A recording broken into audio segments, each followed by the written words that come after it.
Hi friends, मैं Vishal Kumar study बुज YouTube channel में आपका स्वागत करता हूं।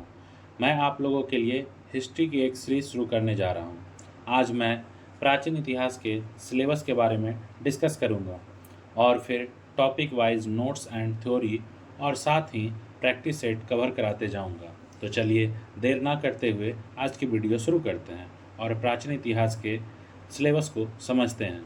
जैसा कि हम जानते हैं, इतिहास को अध्ययन के दृष्टिकोण से 4 भागों में बांटा गया है। पहला प्राचीन इतिहास, दूसरा मध्यकालीन इतिहास, तीसरा आधुनिक इतिहास और चौथा विश्व इतिहास। अब हम इतिहास के इन सभी भागों को बारी बारी से अध्ययन करेंगे। सबसे पहले हम प्राचीन इतिहास के बारे में अध्ययन करेंगे, जिसमें हम आज प्राचीन इतिहास के पाठ्यक्रम को समझेंगे। प्राचीन इतिहास को भी 3 भागों में बांटा गया है। पहला प्रागैतिहासिक काल, दूसरा आद्यैतिहासिक काल और तीसरा ऐतिहासिक काल। पहला प्रागैतिहासिक काल, जिसे 4 भागों में बांटा गया है। पुरापाषाण काल, मध्यपाषाण काल, नवपाषाण काल और ताम्रपाषाण काल।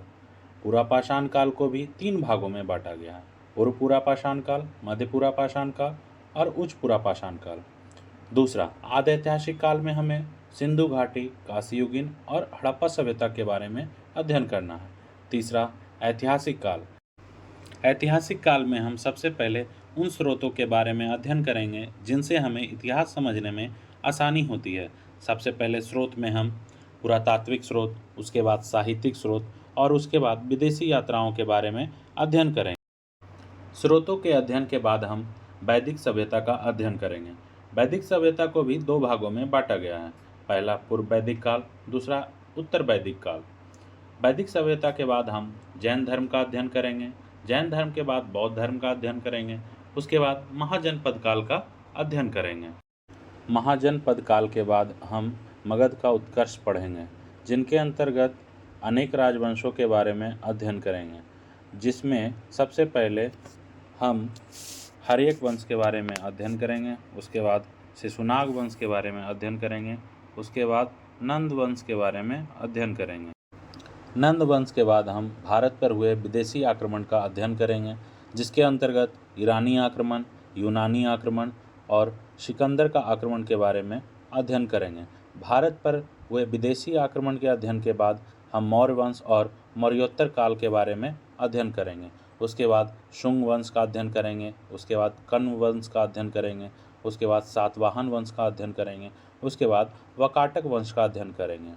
उसके बाद पुनः भारत पर हुए विदेशी आक्रमण का अध्ययन करेंगे, जिसके अंतर्गत इंडो ग्रीक, शक वंश, पहलव वंश और कुषाण वंश के बारे में अध्ययन करेंगे। पुनः भारत पर हुए विदेशी आक्रमण के अध्ययन के बाद गुप्त काल और गुप्तोत्तर काल का अध्ययन करेंगे। उसके बाद दक्षिण भारत का इतिहास, जिसके अंतर्गत संगम काल 100 ईस्वी से लेकर 300 ईस्वी के बीच के बारे में अध्ययन करेंगे, जिसमें चोल वंश, चेर वंश और पांड्य वंश का अध्ययन करेंगे। उसके बाद पुनः दक्षिण भारत के वंश का अध्ययन करेंगे, जिसमें 500 ईस्वी से लेकर 1200 ईस्वी तक के बीच का अध्ययन करेंगे, जिसके अंतर्गत पहलव वंश, राष्ट्रकूट वंश और चालुक्य वंश और साथ ही चोल वंश का पुनः से अध्ययन करेंगे। तो फ्रेंड्स, ये थे प्राचीन इतिहास के सिलेबस, जिनके बारे में हम लोगों ने जाना।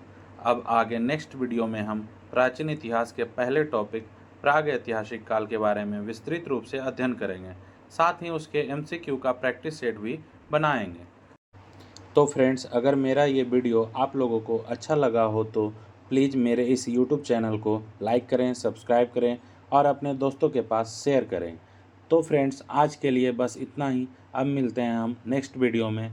जय हिंद।